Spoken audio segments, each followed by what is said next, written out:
आप अक्सर राजधानी दिल्ली के सरकारी स्कूलों की तारीफें सुनते होंगे। वहाँ स्कूली बच्चों के लिए जो व्यवस्थाएं बनाई गई हैं, उसकी तस्वीरें और सोशल मीडिया के जरिए कभी कभार कुछ वीडियोस भी देखते होंगे।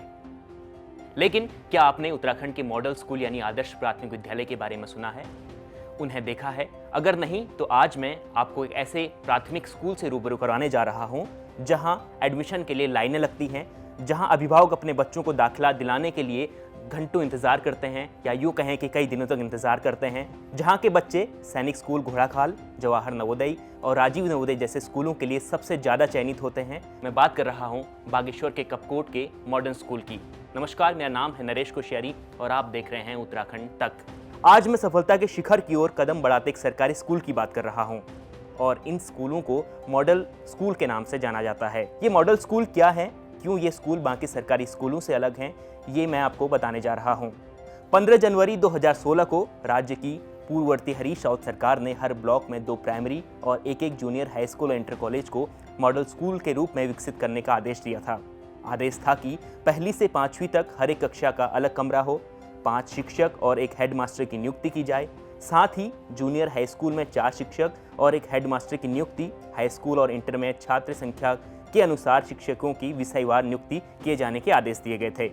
तब से कुछ मॉडल स्कूल उम्मीद से बेहतर काम कर रहे हैं। चलिए अब आपको सीधे बागेश्वर जिले के कपकोट के मॉडल स्कूल के बारे में बताते हैं। ये एक ऐसा स्कूल है जो इन दोनों सुर्खियों में है। यह स्कूल 1 अप्रैल 2016 को शुरू किया गया था। उस वक्त स्कूल में केवल 42 बच्चे थे और मॉडल स्कूल की स्थापना के बाद यहाँ बच्चों की संख्या 300 के पार हो गई और इसकी वजह थी स्कूल में बच्चों के लिए तमाम जरूरी संसाधन होना और यहाँ के प्रिंसिपल यानी ख्याली दत्त शर्मा के अध्यापन के प्रति इलाके के लोगों का भरोसा। यह स्कूल इस बार चर्चाओं में तब आया जब यहाँ पहली कक्षा के एडमिशन के लिए लाइनें लग गई। पहली कक्षा में प्रवेश के लिए 300 से अधिक छात्र छात्राओं ने पंजीकरण कराया, जबकि चयन होना था केवल 50 बच्चों का। साथ ही यहाँ एडमिशन के लिए बच्चे और अभिभावकों को बेसिक राइटिंग, रीडिंग आदि टेस्ट से गुजरना पड़ता है। प्रणाम। पहले तो आज तक का विद्यालय परिवार स्वागत करता है। वर्ष 1 अप्रैल 2016 से मॉडल विद्यालयों की स्थापना हुई और शुरुआत में यहाँ पर केवल 42 बच्चे नामांकित थे और वो अध्ययन करते थे। और जैसे मॉडल बना, तत्कालीन डीओ सर आकाश आश्वत या सभी के विभाग के प्रयासों से यहाँ छात्र संख्या 300 प्लस हुई और नर्सरी भी तब हम चलाते थे, तो कुल मिलाकर के 300 से ऊपर की वो छात्र संख्या होती थी। तो जो 42 बच्चों के इंफ्रास्ट्रक्चर था तो उसको हमें 300 तक प्रोवाइड करने के लिए तमाम प्रकार की शॉर्टेज थी। शॉर्टेज इतना सब कि 300 बच्चों के लिए मात्र एक टॉयलेट काम करता था और फिर कंप्यूटर क्लास या फिर क्लासरूम की तो ये सब दिक्कतें थी। तो इन सब को लेते हुए सबका साथ रहा तो आज हम इस स्थिति में है कि कम से कम 300 बच्चों को एक अच्छे इंफ्रास्ट्रक्चर के साथ क्वालिटी एजुकेशन की कुछ बात करते हुए। सर, आपके यहाँ की कुछ खबरें और कुछ वीडियो फोटो इस बीच वायरल हो रहे थे कि एक प्राथमिक विद्यालय में जैसे प्राइवेट विद्यालय में लाइनें लगी रहती है एडमिशन के लिए, तो ऐसी यहाँ पे आपके प्रांगण में अभिभावकों की लाइन लगी थी, क्या कुछ कहना चाहिए? देखो, सबका साथ है और अभिभावकों का विश्वास बढ़ने के मूल कारण होंगे कि विद्यालय कुछ उनके पालियों के लिए बेहतर करने की कोशिश करता होगा।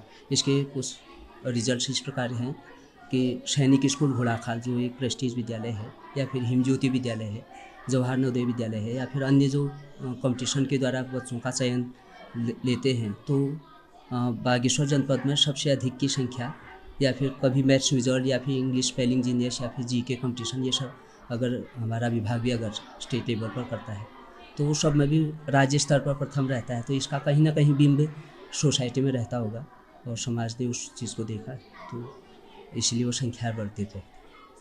सर, क्या मैसेज देना चाहेंगे आप? जो अन्य विद्यालय, मॉडल विद्यालय तो कई जगहों भी है, लेकिन ऐसी व्यवस्थाएं जैसे आपने यहाँ पे बहुत बेहतरीन व्यवस्था करी है, तो क्या कुछ कहना चाहेंगे सर? तो देखिए, 4 पाई बताए जाते हैं, शिक्षक, छात्र है या फिर उसके पेरेंट्स हैं और फिर शासन, सब लोग अगर मिल कर के काम करें तो बेहतर होता है। तो यहाँ शुरुआत शिक्षकों ने, जो मेरे सहयोगी समस्त गुरुजन वर्ग हैं और मेरे विभाग के अधिकारी वर्ग हैं, और साथ में शासन के जनप्रतिनिधियों ने, पूर्व में चाहे वो जिला पंचायत के अध्यक्ष आदरणीय बबली अठानी सर हों या पूर्व में विधायक आदरणीय भोरियाल सर हों, इन सब के द्वारा जो विद्यालय की जहाँ जहाँ पर जिस प्रकार की ज़रूरत पड़ी उन्होंने इसको ध्यान रखा, या फिर हमारे शिक्षा अधिकारी आदरणीय मौर्य सर हों, सप्रानी सर हों, जब भी विद्यालय को कोई ज़रूरत पड़े इस प्रकार की तो इसका ध्यान रखते हैं। और मैं बहुत धन्यवाद देना चाहूँगा पूर्व में जिलाधिकारी रंजना मैम और वर्तमान में विनीत कुमार सर, जिन्होंने कि विद्यालय के लिए तमाम प्रकार के जो संसाधन हैं उनको दिलाने में अपना पूरा योगदान दिया। और पेरेंट्स का तो एक पेरेंट्स और एसएमसी का विशेष योगदान, वो पल प्रतिपल रात 9-10 बजे तक भी मेरा साथ करते हैं और अपने बच्चों को पठन पाठन में मेरे से जो कुछ बनता है या मेरी टीम के द्वारा जो कुछ बनता है उसको हम भी कुछ कर पाते हैं। तो ये 4 पहियों की जो गाड़ी है इस सब में सबका बराबर योगदान रहता है, तो विद्यालय ने बेहतर करा और सब जगह अगर इस प्रकार का रहे तो शायद सभी अच्छा कर पाएंगे। इस इलाके में दर्जनों प्राइवेट स्कूल हैं।